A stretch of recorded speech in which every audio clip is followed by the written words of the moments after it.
문과가 이런 반응이 사실 많았거든요. 여태까지 그럼 꿀빤 거 아니냐. 특혜 받은 게 아니냐. 그러니까 이게 조금 오해가 있는데 네네네. 문과는 문과끼리 시험 봐가지고 문과를 간 거죠. 네. 그러니까 누구한테 꿀을 빨은 건 아닌 거죠, 이게. 이 자체가. 네네. 어차피 과는 나눠져 있으니까. 어차피 문과에서 이과를 못 갔으니까. 네네네. 이게 만약에 문과에서 이 쉬운 수능을 보면서 이과 대학에 지원이 가능해서 얘기는 달라지죠. 그렇죠. 쉬운 수학을 하면서 어려운 수학했던 애들이랑 예, 같이 이과에서 지원을 하게 됐으면은 사실은 그런 어떤 꿀을 빨았다 이런 얘기가 네네. 맞는데 예. 지금 멀쩡하게 놔뒀던 것들이 보면은 1등급, 2등급이 지금 반토막 나게 생겼다라고 하면은 문과 학생 입장으로만 놓고 봤을 때는 사실은 수시에서 수능 체제는 피해를 본 거죠. 근데 대학은 옛날 방식의 룰을 그대로 갖다 놓은 거죠. 이런 문이과 통합을 봤을 때 이런 뭐 10,000명이 1,000명대로 떨어지고 3만 예, 명이 예. 뭐 10,000명대로 또 이런 것들을 감안을 못 했으니까 옛날에 엄격한 룰을 그대로 지금 수능 체제를 갖다 놓은 거죠.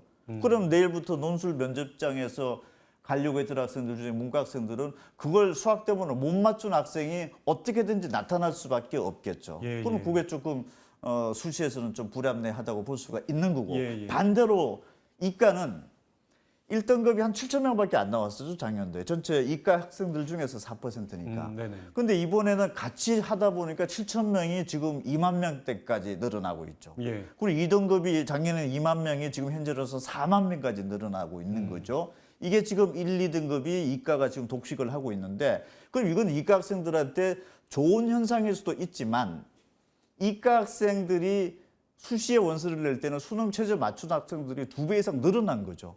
예. 대학교 시험이 중요해졌다라는 거죠. 옛날에는 이거 가지고서 많은 학생들이 떨고 썼는데 어차피. 이젠 수능 체제를 맞춘 학생들이 예. 2배가 늘어난 거죠. 어떻게 보면 이과 학생들도 치열한 논술 면접 경쟁을 해야 됩니다. 이제 안 수시에서도. 걸러졌으니까. 그렇죠. 그리고 정시에 가면 이제 점수 표준 점수를 가지고 들어가게 돼 있는데 네.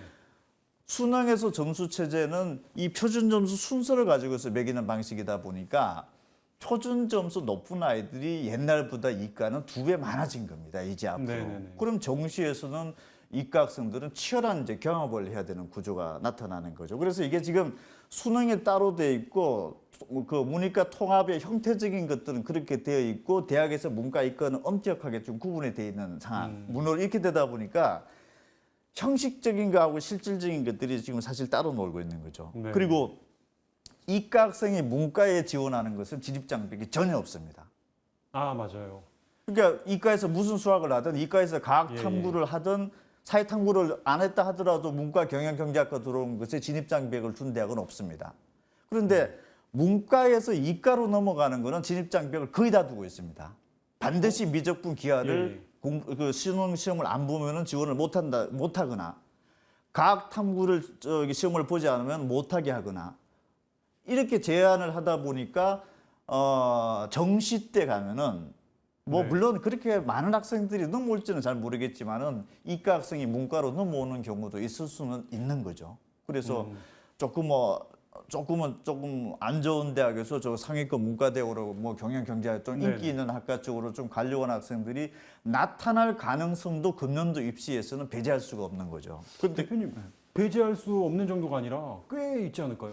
왜냐면 뭐 상경계열 이런 데는 이과 학생들도 뭐 관심 많이 갖고 있기도 하고. 12월 10일 날 결과 발표가 나서 네. 만약에 수학 점수가 문과, 이과 이런 어떤 시스템화에서 문과, 이과가 지금 현재 예상되는 대로 이과가 등급도 좋은 등급을 차지하고 점수도 높게 분포가 된다라고 하면 이 격차가 예상했던 것보다 크게 나타났을 경우에는 네. 많이 넘어올 수도 있는 거죠. 그러니까 수도권 대학에 갈 정도 되는 이과 학생이 서울권 중상위권의 경제 경영까지 넘나볼 수 있다라고 만약에 수학 점수가 그렇게 한 상당수 뭐 한 5점에서 7점까지 벌어진다라고 하면은 지원을 해볼 만도 한 거죠. 그리고 요즘에는 문과에 갔다가 복수 전공으로 이과를 같이 할 수도 있는 거죠.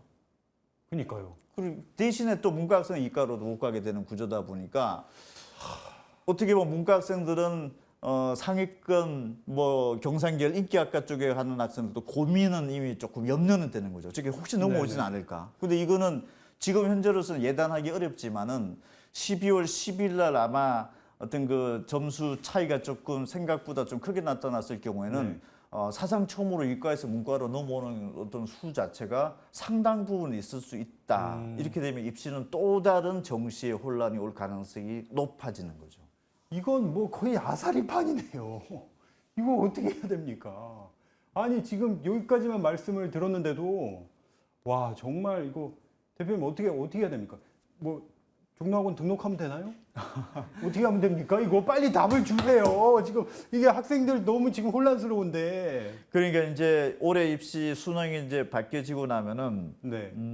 이런 고민은 될 수가 있죠. 네네. 자, 그러면은 그 미적분 선택을 한 이과 집단에 속해 있다라는 이유로 그 집단이 같이 풀어보는 공통문항을 잘 풀기 때문에 평균 점수가 괜찮게 나와서 내가 점수가 높게 형성이 된다. 네네. 내가 저 집단에만 속하게 되면은 예. 그러면은 이론적으로 생각을 해봤을 때 네. 이론적으로 문과지만 내가 굳이 확률과 통계를 선택할 일이라면 미적분을 선택을 하겠다. 어차피 30문제 중에서 22문제는 문과든 이과든 같이 풀어보는 거고 8문제만 해결이 되면 되니까 네네. 그러면은 문과 성향의 학생들 중에서 나는 미적분 8문제 맞추겠다. 이것만 열심히 파겠다.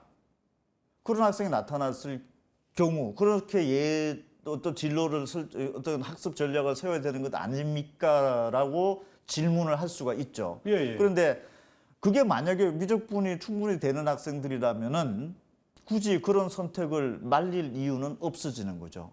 자, 그러면은 내년도 이제 고3 올라가고 고2가 네네. 올라가는 지금 현재 고2 되는 학생, 고2 학생들은 고민을 할 수가 있는 거죠.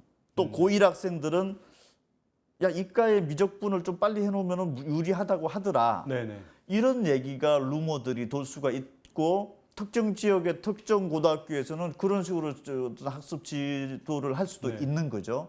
이렇게 됐을 경우에는 전반적인 입시의 어떤 그 틀 자체가 혼란스러울 수가 있는 거죠, 이게. 네. 아 대표님 지금 그냥 단도직입적으로 여쭤볼게요. 문과 이제 망한 겁니까?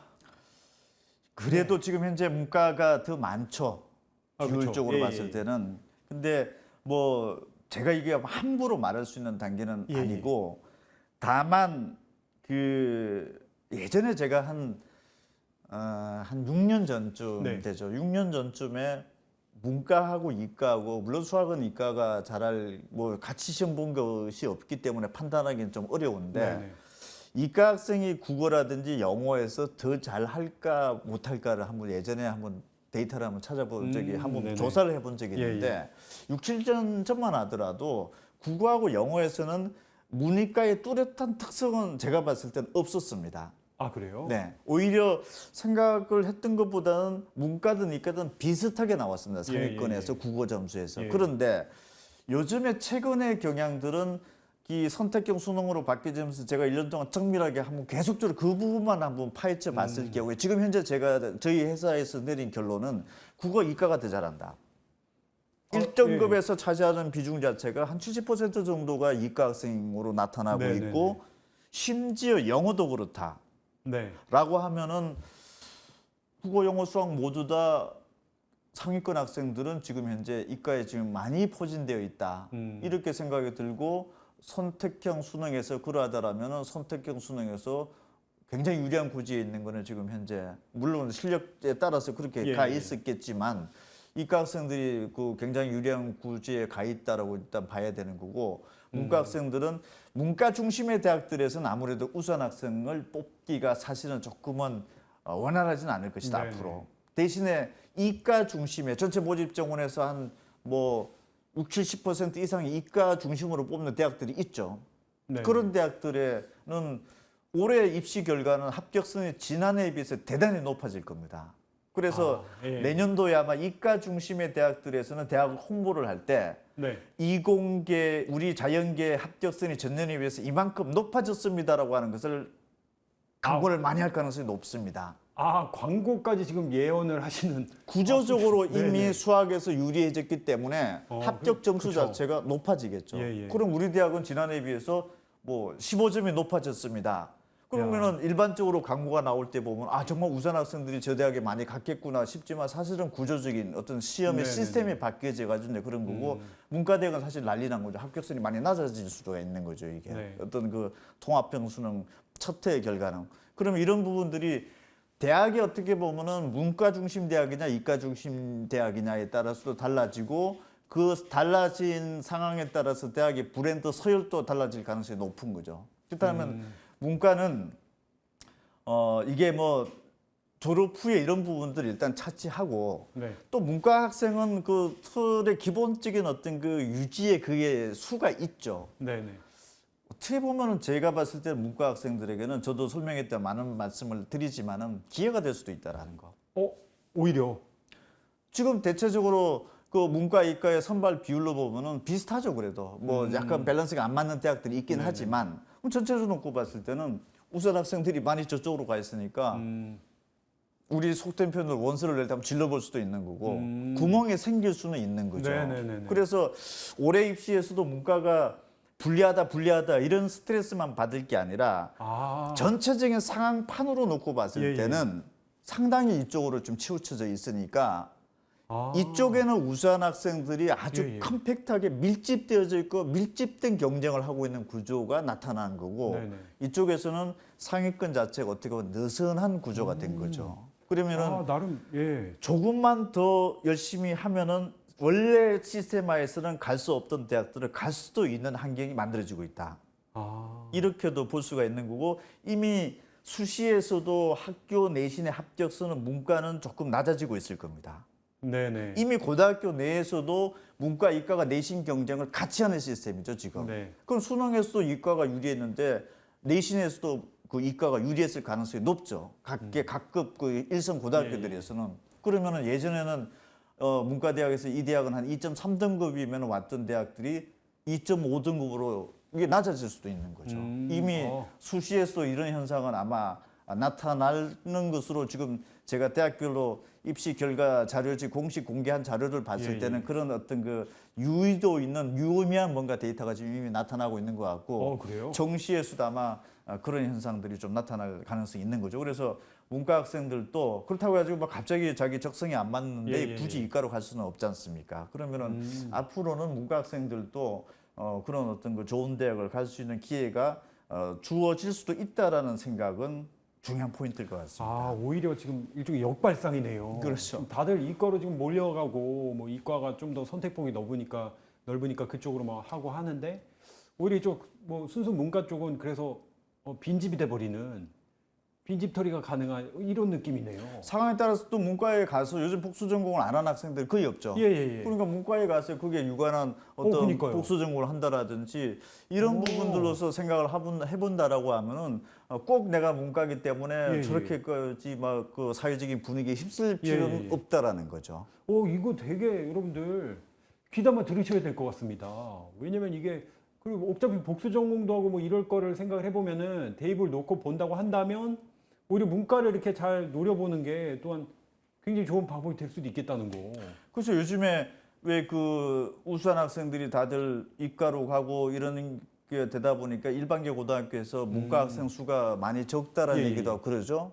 그래서 오히려 문과 성향이 강한 학생들은 없어진다라는 외고라고 하지만 외고에 지원하려고 하는 학생들도 실제 나타나고 있는 거죠. 역발상으로. 저기 어차피 문과 대학을 내가 가겠다라고 하면은 그라운드 사정이 괜찮은 컨디션이 좋은 어떤 외고라든지 이런 데 가서 뭐 지금 간다 하더라도 당장 없어질 학교는 아닌 거고 또 뭐 없어진다고 말은 많이 나왔지만은 그 정책적인 발표하고도 범죄적인 판단이 좀 다르게 나타나는 것도 굉장히 많이 나타나고 있기 때문에 어떻게 보면은 고등학교 선택에서 그런 현상이 지금 현재 분위기가 감지되고 있다라고 하는 것은 문과 성향을 가지고 있는 학생들이 앞으로 대학을 진학을 할 때 있어서는 한 부분은 이런 부분들도 한번 해석을 해볼 필요는 있지 않을까 싶습니다. 야, 오늘 이거 어디서도 이거 못 듣는 이거는 지금 이거 거의 반칙인데 이거는 네. 이런 방송을 봐야지 무슨 저 먹방 보고 남이 밥 먹고 있는 거 네. 이걸 먹방을 비하하는 건 아니지만 네. 이렇게 여러분들 여러분 진짜 인생을 바꿀 수 있는 지금 네. 임 대표님 교육부 장관 좀 해달라고 네. 어떻게 네. 안 됩니까? 네. 네. 아, 네라고 지금 네, 수락을 하셨습니다. 드디어. 네.